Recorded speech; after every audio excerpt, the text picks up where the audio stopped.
So I'm going to tell you a dirty little secret that somehow the mainstream media won't pass on to you. For the last 3 weeks, conservatives have been winning.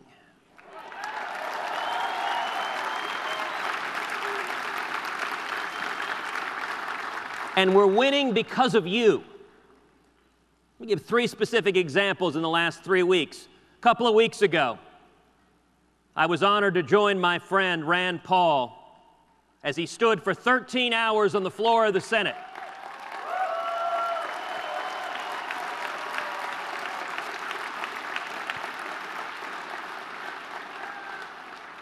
Now, when Rand started at 11:47 in the morning, there were more than a few senators, Republican senators, who viewed what he was doing as odd and even quixotic. And he stood there alone and said, we are going to stand for liberty, we're going to stand for the Constitution, we are going to stand until this administration acknowledges limits on its power.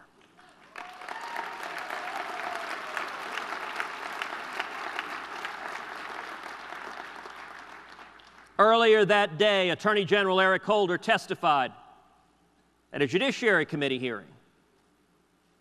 And I asked him straight up the question, in your judgment, is it constitutional for the United States government to kill a U.S. citizen on U.S. soil if that individual doesn't pose an imminent threat?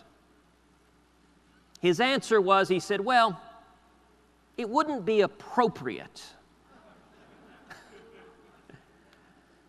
And my response was, General Holder, I'm not asking for your views on propriety. You are the chief legal advisor for the United States of America. What is your view? Does the Department of Justice have a view on whether the Constitution allows our government to kill U.S. citizens on U.S. soil? 3 times he responded, it wouldn't be appropriate. It was almost as if he didn't understand the question. And you know, maybe that says something about how the left views constitutionality, that in their mind, appropriate and constitutional are one and the same. And so his answer, I mean, he really expressed frustration. I told you we're not going to do it. Don't you trust me?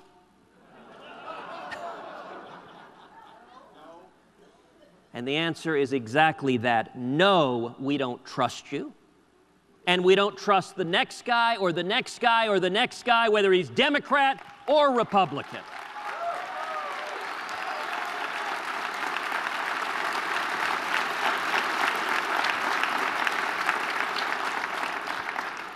James Madison observed in the Federalist Papers, if men were angels, no government would be necessary.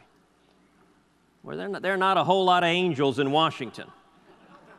And Thomas Jefferson explained the entire purpose of the Constitution is to serve as chains to bind the mischief of government.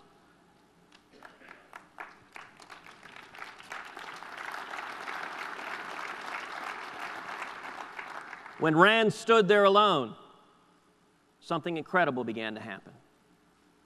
First, he received support. Mike Lee and I came early on to support him. Then another senator, then another senator, then another senator. As the night drew on, we saw one after another after another. We saw 20 House members show up on the floor of the Senate.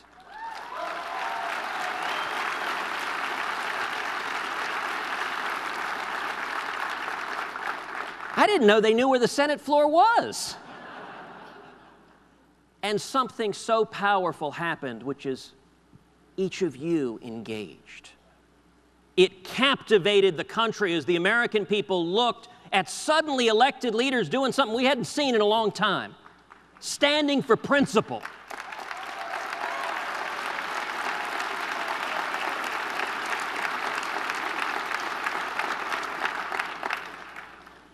Now that was actually, the filibuster was the first time in my life that I've ever spoken on the floor of the Senate.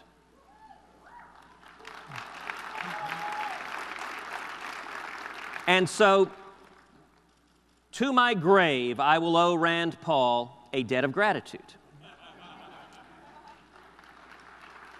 That the first time I spoke on the Senate, I had the opportunity to read Travis's letter from the Alamo.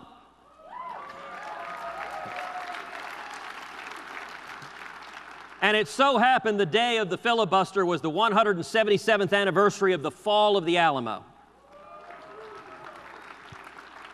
So I observed to Rand, who I will note is a native-born Texan, I observed to Rand that if the heroes of the Alamo, if William Barrett Travis and Davy Crockett and Jim Bowie were alive today, they would have been standing shoulder to shoulder with him on the floor of the Senate.